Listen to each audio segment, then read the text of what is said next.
Think you've seen all the great game movies? Think again.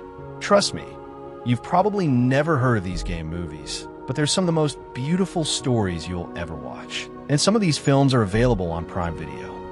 Let's get into it.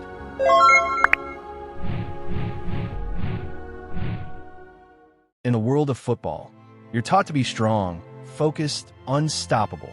But what happens when your biggest battle isn't on the field, but within yourself?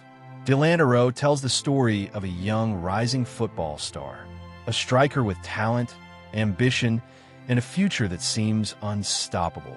As his career begins to take off, so it does the pressure. Teammates, coaches, fans, through quiet moments, stolen glances, and emotions he doesn't fully understand yet, we begin to see the cracks. Because sometimes, the hardest thing isn't winning a match. It's being honest about who you are. Delantero reminds us, you can win every game in the world, but if you lose yourself in the process, what did you really win?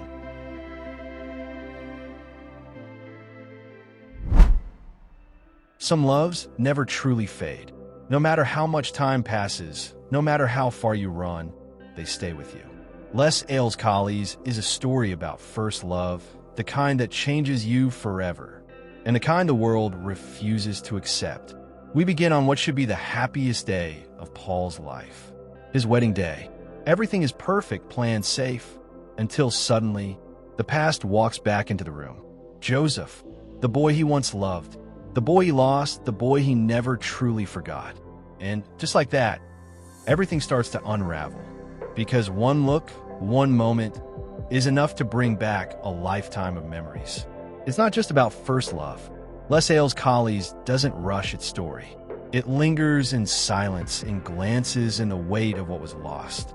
This film reminds us, some memories don't just live in the past. They shape who we become and who we pretend to be.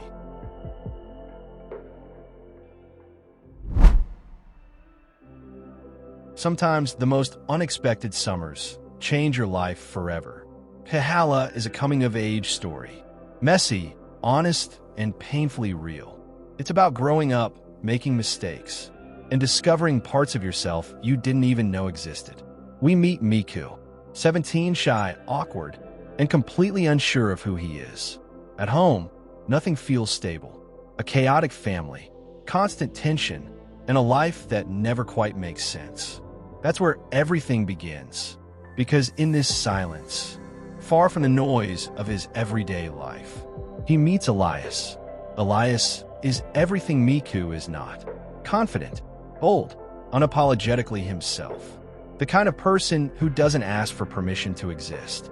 What starts as friendship quickly turns into something deeper, something real, something that feels like love. But love is never that simple. Pihalla doesn't give you a perfect love story. It gives you something more real. First love, first heartbreak, and the messy journey of becoming who you are. The movie also reminds us, sometimes the people who change your life are only meant to be there for one summer, but the impact they leave lasts forever. In a corporate world, power isn't given, it's taken. And sometimes, the biggest competition turns into something far more dangerous. Capital Games is a story where ambition meets desire, and where the line between love and rivalry completely disappears. At the center of it all is Steve Miller, a former cop, a man used to control, discipline, and order. He leaves behind the chaos of the streets for what he believes will be a calmer life in business. But he's wrong, because the corporate world is just as ruthless. Then comes Mark Richfield, confident, charming, unstoppable, the kind of man who walks into a room and instantly owns it. But everything changes during a company retreat, a line crossed that neither of them can undo. One night changes everything, and suddenly they're no longer just competitors. There's something else, something complicated. Capital Games isn't just about romance. It's about ambition, ego, and the cost of wanting something, or someone you were never supposed to have. Now, Capital Games reminds us, in a world built on power, the most dangerous game is falling for your rival.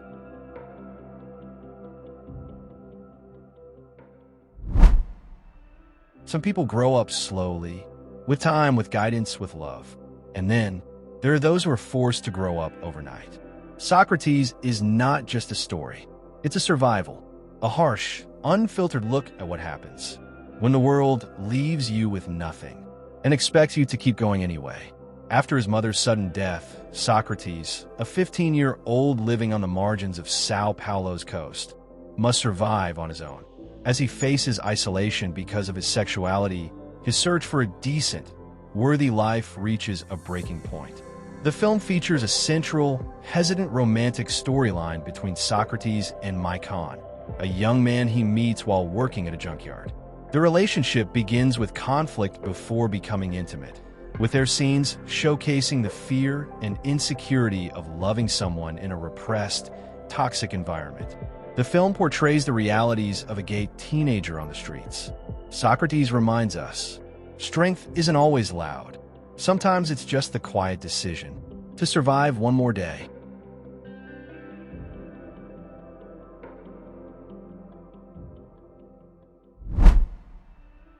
What if your life felt like a movie where nothing ever happens? No big moments, no clear direction, just time passing. We meet Feed, a man in his 30s, depressed and has no interest in social life. He meets Yvonne, an old acquaintance from his childhood who is also unhappy and insists they should keep each other company. Two completely different people, yet somehow they understand each other. What begins as casual conversations slowly turns into something more. Not necessarily love, but connection. Can two broken people truly fix each other? Or are they just passing time together before reality pulls them apart? The film doesn't try to impress you. It doesn't rely on drama or spectacle. It reminds us, even if your life feels like nothing special, sometimes the smallest moments are the ones that change everything. Sometimes, losing everything is the only way to find yourself. Drifter is a story about starting over, not in a perfect cinematic way, but in a messy, uncertain, and deeply real one. We meet Moritz, young, lost, and completely unprepared for what life is about to throw at him. After a painful breakup, he leaves behind everything he knows and moves to Berlin, a city that promises freedom but doesn't guarantee comfort. Moritz is searching for connection, for identity, for a version of himself he hasn't met yet. Along the way, he encounters people who challenge him. Some offer comfort, others bring confusion, and some leave a mark he can't ignore. Drifter doesn't follow a traditional story. There's no big goal, no final destination. Instead, it captures a feeling. Drifter reminds us, you don't always need a clear path. Sometimes, getting lost is exactly how you find who you are.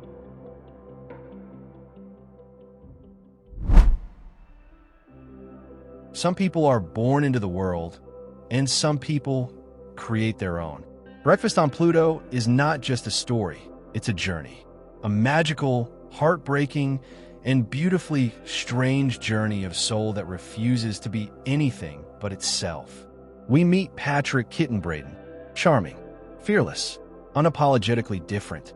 Growing up in a small Irish town, Kitten never quite fits in. Abandoned at birth, raised by a strict foster family, the world has never made space for someone like them.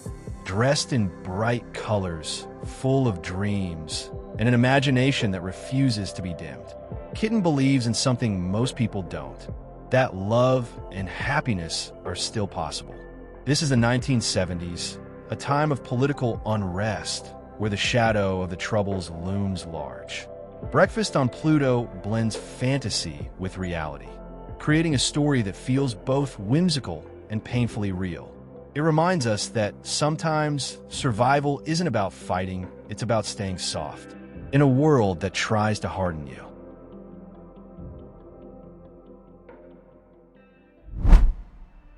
Next up, All Kinds of Love is a story about connection.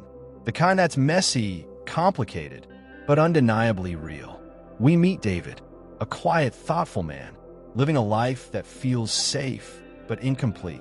As David navigates these relationships, he's forced to confront parts of himself he's long avoided.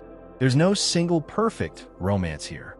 Instead, the film explores love in all its forms. Romantic, emotional, physical, and even the kind of love we struggle to give ourselves. All kinds of love doesn't give you one definition of love. It gives you many, because love isn't one thing. It's a spectrum, a journey, a series of experiences that shape who we are.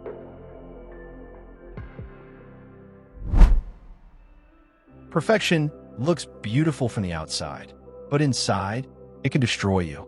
El Perfecto David is a haunting coming-of-age story, one that dives deep into obsession, identity, and the dangerous pursuit of being perfect. We meet David, a young ballet student, disciplined, focused, and determined to be the best. In a world of dance, everything is about control. Your body, your movements, your image. And David wants to control it all. But the struggle isn't just physical. It's emotional, psychological, because beneath the surface, David is dealing with something deeper. His identity, his desires, and the quiet confusion of who he truly is. El Perfecto David is raw, uncomfortable, and painfully real. It doesn't glamorize the struggle. It shows the truth of body image, of pressure, of the silent pain behind ambition. If you discovered something new, don't forget to like, subscribe, and let me know in the comments which one you're watching first. And hey, if you want more underrated LGBTQ+ films, check out my other videos right here. See you in the next one.